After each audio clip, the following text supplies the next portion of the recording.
வணக்கம்.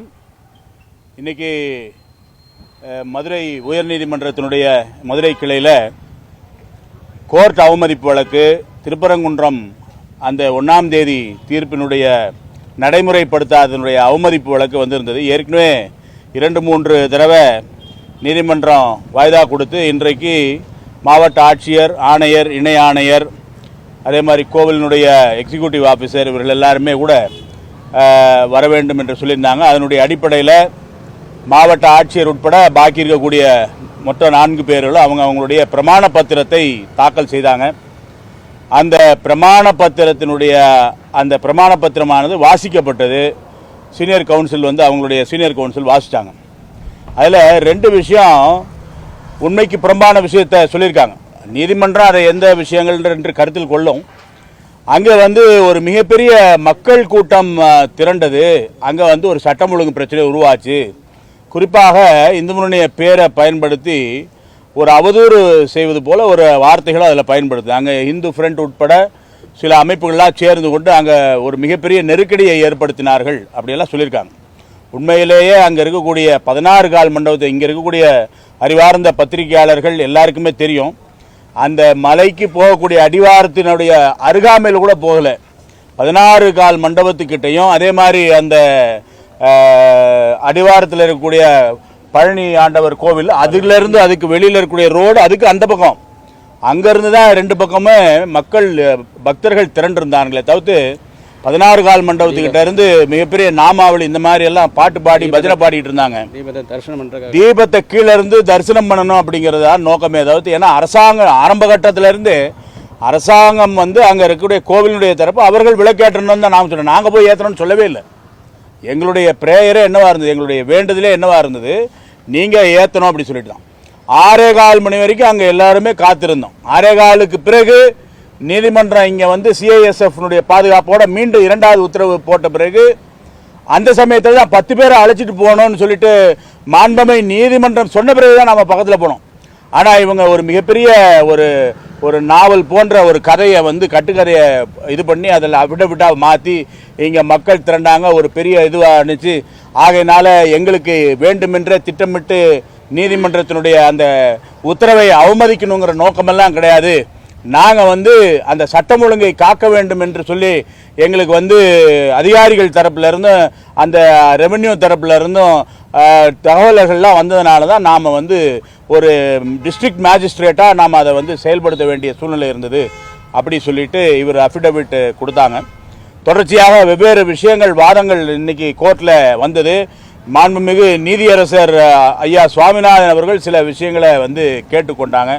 மிகப்பெரிய கேள்விகள், அதாவது ஒரு மாவட்ட ஆட்சியருக்கு யோசிக்க வேண்டாமா, அவருக்கு புத்தி இல்லையாங்கிற அளவுக்கு கூட கேட்டாங்க. இதெல்லாம் அவங்களுக்கு புரியுமா என்னன்னு தெரியல.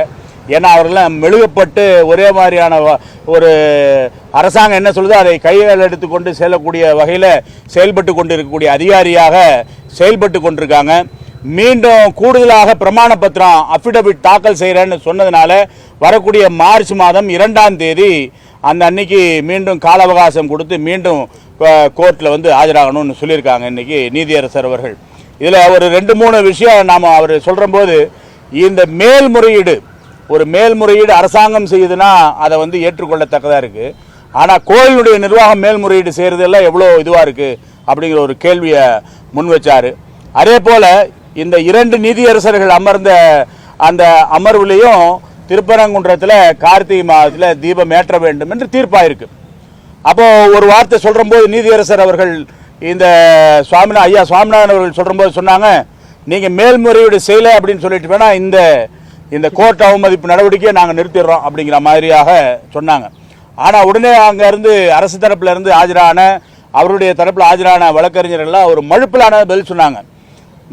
அவருடைய நோக்கம் தெளிவாக இருந்திருக்கு. இந்த ஆண்டு தீபத்தூணில் தீபம் ஏற்றக்கூடாது, அதை எப்படியாவது தள்ளி போகணும் அப்படி சொல்லிட்டு முடித்து அது ஓரளவுக்கு அந்த வேலைகள்லாம் முடிஞ்சிருக்காங்க. இருந்தாலும் கூட இந்த நீதித்துறையின் பேரில் நாம் வைத்திருக்கக்கூடிய அபரிமிதமான நம்பிக்கை ஒட்டுமொத்த இந்த தேசத்தினுடைய ஜனநாயகத்தை காக்கின்ற மிகப்பெரிய தூணான நீதித்துறையினுடைய தீர்ப்பை மக்கள் பக்தர்கள் மிகப்பெரிய மதிப்போடு வணங்கி ஏற்றுக்கொள்கின்றோம். அதனால் கார்த்திகை மாதம் தீபம் ஏற்றுறதுக்கான முயற்சிகள் நடக்கும். ஆனாலும் கூட இவர்கள் மீண்டும் மேல்முறையீட்டிற்கு செல்வதற்கான வாய்ப்புகள் இருக்குது. இந்த இந்த கண்டெம்ட் இந்த கோர்ட் அவமதிப்பு வழக்கில் தாக்கல் செய்யப்பட்ட பிரமாண பத்திரத்தில் பக்தர்களை இழிவுபடுத்தியிருக்கிறார்கள். 100 ஆண்டுகளாக தீபமேற்ற வேண்டும் என்று எதிர்பார்த்து காத்திருந்த பக்தர்களினுடைய செயலை கேவலமாக சித்தரிச்சிருக்காங்க. அங்கே என்னமோ திரண்டாங்க, இவங்களால இன்னொரு தரப்புக்கு ஆபத்து வரும், அங்கே எதுவுமே நடக்கலன்னு சொல்லிட்டு இத்தனை காலத்தில் அந்த தீர்ப்பு 1ஆம் தேதி டிசம்பரில் வந்ததுலேருந்து கடைசியாக இரட்டை அமர்வில் இருக்கக்கூடிய அந்த நீதிபதியினுடைய அந்த தீர்ப்பு வரைக்கும் தொடர்ச்சியாக அந்த மக்கள் வந்து பெட்டிஷன் கொடுக்குறதா இருக்கட்டும், அந்த மக்களுடைய உண்ணாவிரதமாக இருக்கட்டும், வெவ்வேறு விஷயங்கள் நடந்துட்டு இருக்கு. அப்போ திட்டமிட்டு மீண்டும் நீதிமன்றத்தில் ஒரு புரட்டான பொய்யான தகவல்களை அரசாங்கம் கொடுப்பதற்கு தயாராக இருக்கிறது. ஆனால் ஒரு விஷயம், நிபந்தனையற்ற மன்னிப்பு இதுதான் ஆரம்பித்தாங்க. ஆனால் நம்முடைய கேள்வி என்ன, நிபந்தனையற்ற மன்னிப்பு ஒரு சாதாரண வெகுஜன மக்கள் ஏதாவது குற்றம் செய்துட்டாங்க அப்படின்னு சொன்னால் இந்த நிபந்தனையற்ற மன்னிப்பை இந்த அரசாங்கம் ஏற்றுக்கொள்ளுமா, இந்த காவல்துறை ஏற்றுக்கொள்ளுமா, இந்த மாவட்ட நிர்வாகம் ஏற்றுக்கொள்ளுமா? அப்போ நிபந்தனையற்ற மன்னிப்பு தப்பு செய்துட்டா நீங்கள் உயர் பதவியில் இருக்கீங்கிறதுக்காக நாங்கள் வந்து ஐயோ நாங்கள் மன்னிப்பு கேட்டுக்கிறோம் அப்படின்னு சொல்லிட்டு சொன்னால் இந்த கோர்ட்டை ஏமாற்றுவதற்காக நடத்தப்படக்கூடிய ஒரு நாடகம் என்று தான் மக்கள் பக்தர்கள் கருதுகிறார்கள். பிளே ஸ்டோர் மற்றும் ஆப் ஸ்டோரில் இருந்து பாலிமர் செயலியை QR கோடு மூலம் பதிவிறக்கம் செய்யுங்கள். செய்திகளை உடனுக்குடன் பெறுங்கள்.